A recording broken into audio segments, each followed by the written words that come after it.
여러분 안녕하세요. 식감 좋은 영어학습 아삭영어입니다. 오늘은 2015 개정 고등영어 2 능률 김성곤 사과를 빠르게 정리하겠습니다.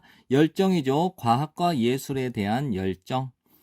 오늘날 상식입니다. 대절 전체는 나비들이 겪어요. 알, 캐러필러, 애벌레, 그 다음 퓨파, 번데기 사이클을 겪는다는 것은 상식입니다. 그러나 17세기까지 많은 사람들은 간주했죠. 나비와 애벌레를 완전히 다른 생명체로서 간주했습니다. 그들은 믿었습니다. 곤충들은 사악한 생명체였다. 진흙으로부터 나오는 사악한 생명체라고 믿었어요. 반면에 나비들은 여겨졌습니다. 여름의 새라고. 그리고 흔히 믿어졌습니다. 대절 전체는 그 나비들, 이 나비들이 막 떨어졌다. 하늘로부터 따뜻한 날씨에, 그리고 사라졌다. 가을에. 그 당시에 한 여성이 두각을 보였습니다. 선구자로서. 비록 흥미를 갖는 것, 곤충에 대해 흥미를 갖는 것은 여겨졌습니다. 이상하고 기이하게 여겨지긴 했지만 그녀는 관찰을 했습니다. 많은 사례들. 곤충의 메타모르포시스는 이제 변태라는 거죠. 그래서 곤충의 변태의 많은 사례들을 관찰을 했고 기록을 했어요. 이렇게 귀중한 과학적 관찰들을 그녀의 독특한 그림들을 통해서. 그녀의 이름은 마리아 지빌라 메어리언이었습니다. 메어리언은 태어났죠. 1647년에 독일의 프랑크푸르트 도시에서. 그녀가 여전히 어렸을 때 그녀는 매우 흥미를 갖게 되었죠. 꽃을 그리는데. 뭐뭐라고 전해집니다. 그녀가 한때 넘었어요. 부유한 이웃의 담을 넘었다고 말해집니다. 찾기 위해서 꽃을, 어떤 꽃, 그녀가 그릴 수 있는 꽃들을 찾기 위해서. 그녀가 가지고 왔습니다. 몇 송이의 튤립을 주인의 허락 없이. 그녀는 알지 못했음에 틀림없었습니다. 얼마나 비쌌는지 그것들이, 그 당시에. 그것들은 튤립을 가리키겠죠. 이 작은 어린 마리아가 그녀의 행동을 자백을 했을 때 그 이웃이 보기를 요청을 했어요. 그 그림을 보기를 요청을 했습니다.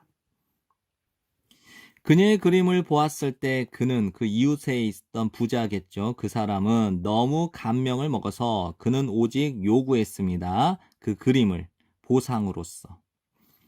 그녀가 13살이었을 때 메어리언은 발전시키기 시작했죠. 아주 깊은 관심을 벌레에 대하여, 곤충에 관하여.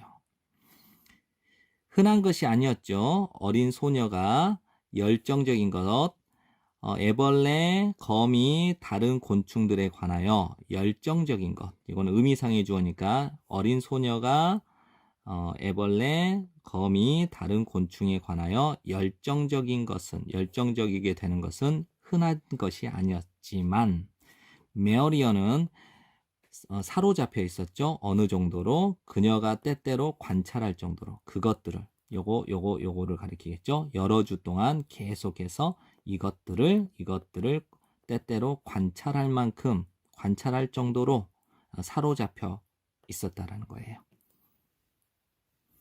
그녀는 신중하게 그렸습니다. 그것들의 라이프 사이클, 즉 생명의 주기의 각 단계를 그림을 그렸고 묘사하면서 심지어 미묘한 변화까지 묘사하면서 메어리언이 결혼하고 아이를 가진 후에도, 즉 아이를 낳은 후에도 그녀의 열정, 곤충에 대한 그녀의 열정은 죽지 않았습니다. 사그러들지 않았다라는 거죠. 그녀는 키웠습니다. 애벌레와 나비를 집에 하기 위해서죠. 연구하고 그리기 위해서 이것들을 각 변화의 각 순간을 포착하기 위해서 그녀는 소비했습니다. 여러 밤을 깨어 있는 채, 즉 여러 밤을 샜다라는 거겠죠. 지켜보고 기다리면서.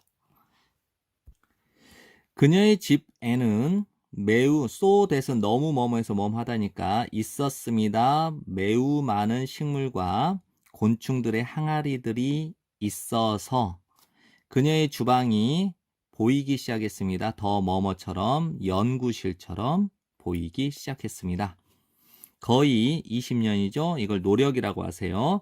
거의 20년간의 노력 후에, 노력 끝에 메어리언은 출판했습니다. 책을, 곤충에 대한 책, 1679년에. 이미 존재했었죠. 책들, 곤충에 대한 책들이 이미 있었어요. 하지만 메어리언의 그러니까 메어리언의 책은 특별했습니다.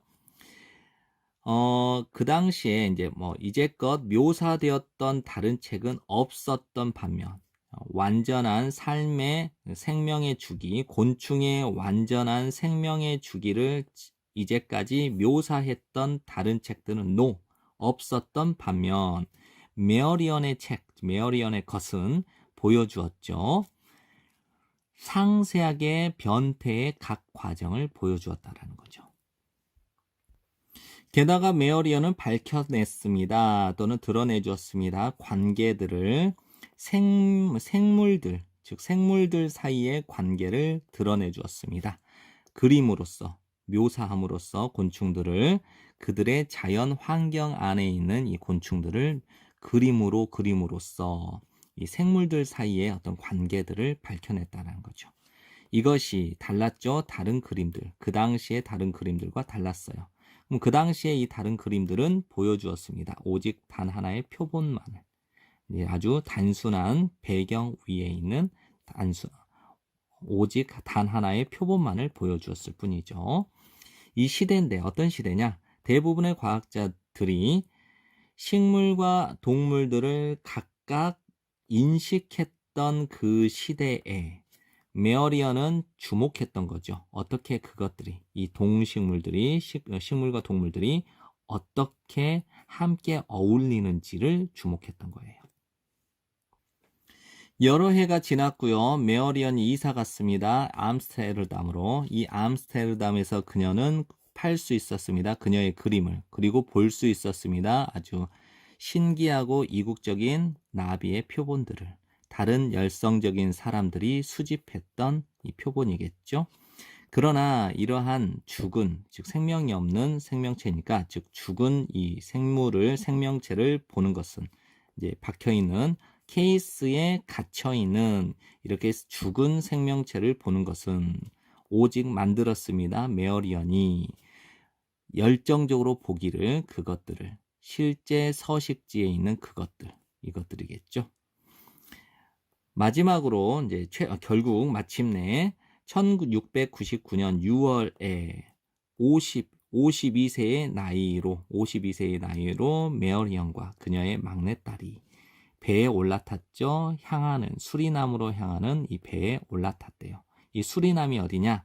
어떤 영토예요. 속해 있는 네덜란드, 남아메리카에 있는 네덜란드에 속해 있는 영토니까 남아메리카의 네덜란드령 수리남을 향해 가는 이 배에 올라탔다라는 거예요. 이것은 대담한 도전이었습니다. 외에죠. 남성 중심적인 17세기 과학의 세상에서, 그러니까 과학계라고 본 거예요. 남성 중심의 17세기 과학계에서 여성 동식물학자가 된 것 외에도 메어리언은 또한 떠나고 있는 중이었습니다. 탐험을. 순수한 과학적 목적을 가진 탐험. 하기 전에 그 탐험이 보편하게 되기 전에. 됐죠? 탐험이 흔해지기 전에 순수한 과학적 목적을 가지고 탐험을 또한 떠나고 있는 중이었다는 거예요. 그녀는 보냈습니다. 약 2년을 수리남에서 탐험하면서 열대우림을 직면하게 되었죠. 직면하게 된 메어리언인데 무엇을 직면하게 됐냐면 아주 극심한 열이니까 폭염, 극심한 열대성 폭풍, 그리고 위험한 동물인데 뭐와 같은 타란툴라스와 거미죠. 독성을 가진 거미와 살점을 먹는 고기니까 육식성 물고기와 같은 이런 위험한 동물에 맞서면서 메어리언은 계속해서 수집을 한 거예요. 모든 샘플을, 그녀가 얻을 수 있는 모든 샘플을 수집을 했어요. 그녀 자신의 집에서 그녀는 키웠습니다. 곤충들을 그녀가 가지고 왔던 숲으로부터 그녀가 가져왔던 곤충들을 키웠고요.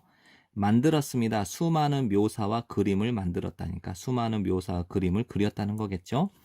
결국 마침내 그녀는 그렸습니다. 이제 곤충들의 90종 이상 이렇게 했는데 우리나라 말로는 90종 이상의 곤충을 그렸고 적어도 60종 식물을 그렸다라는 거예요. 이러한 그림을 가지고 그녀가 출판을 했죠. 그녀의 평생의 업적인 Metamorphosis of Insects of Suriname이라고 하는 이 책을 출판했다라는 거예요. 1705년에. 그 책은 보여줍니다. 메어리언의 열정을 곤충과 그림 둘 다에 대한 메어리언의 열정을 보여주었습니다. 그 책은 진짜 놀라운 책이었습니다. 그 당시에. 그리고 그 책은 포함했습니다. 이래도 되겠지만, 왜냐하면, 이렇게 정리하세요. 왜냐하면 그 책은 포함하고 있었기 때문이죠. 아주 다채로운 또는 형형색색의 상세한 그림들을 포함하고 있었기 때문입니다. 됐죠? 그 다음에 나비, 벌, 거미, 개구리, 심지어 뱀의 아주 형형색색의 상세한 그림을 포함하고 있었기 때문이죠. 한 가지 그림, 한 그림이 보여줍니다. 밝은 파란색 나비를. 이 나비가 뭐 하고 있어요? 날고 있어요. 어디 위를. 다채로운 또는 형형색색의 꽃. 그다음에 석류나무의 아주 형형색색의 꽃 위를 날고 있는 파란색, 밝은 파란색 나비를 보여주는데 누구와 더불어 있냐면 또 다른 나비와 함께 있어요. 이 나비가 어때요? 근처에 앉아 있는 나비. 그리고 애벌레, 기어 내려오고 있는 중인 꽃의 줄기를 기어 내려오고 있는 이 애벌레와 함께 석류나무의 다채로운 이 꽃 위를 날고 있는 밝은 파란색 나비를 보여주고 있습니다. 됐죠? 또 다른 그림은 묘사합니다. 두 마리의 거미 줄이겠죠? 뻗어 있는, 펼쳐져 있는 거미줄, 나무 가지 사이에 뭐와 더불어 타란툴라스와 개미와 함께 얘네들이 뭐예요?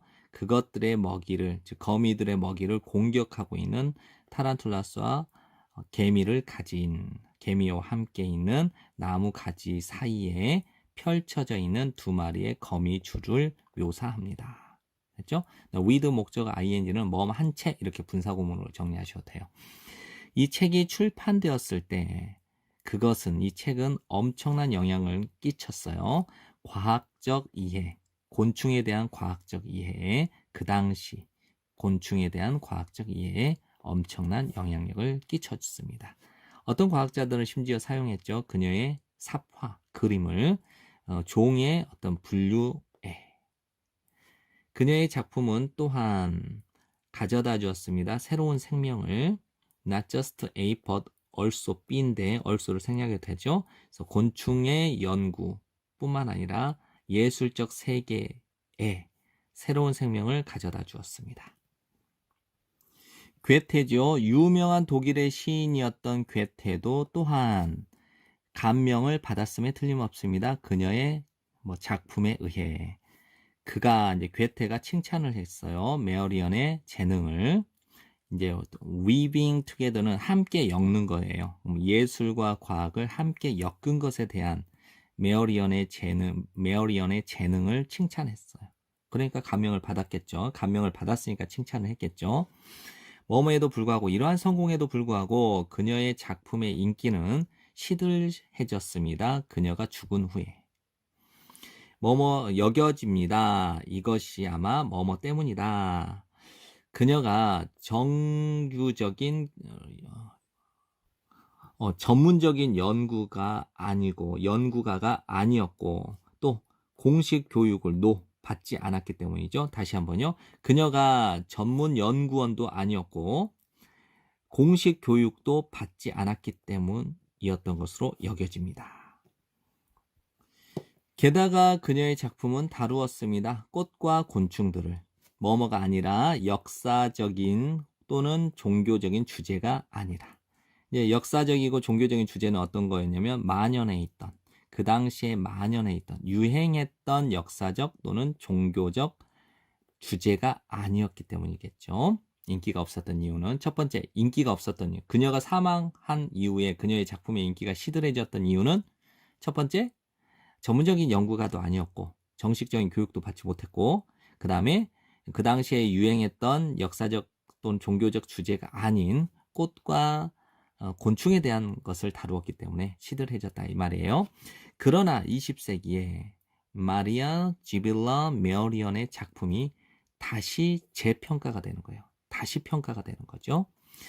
역사학자들과 예술가들은 시작했습니다. 인정하기 시작했습니다. 그녀의 비범한 업적을 그리고 그녀의 열정을 기여했던 매우 많이 초기의 현대과학의 초기 현대과학에 매우 많이 기여했다라고 하는 그녀의 비범한 업적과 그녀의 열정을 인정하기 시작했던 거예요.